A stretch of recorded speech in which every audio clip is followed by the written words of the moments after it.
Highway Code Pedestrians Rule 18. At all crossings, when using any type of crossing, you should always check that the traffic has stopped before you start to cross or push a pram onto a crossing.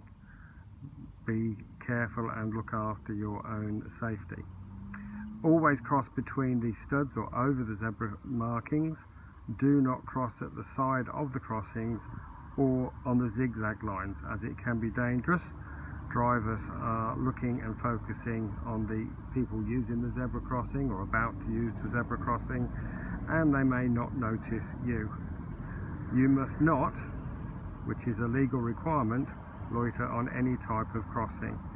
So preferably stand about 2 meters away from the crossing, and this way you don't worry the other drivers that you might step back or decide to cross, giving very little warning.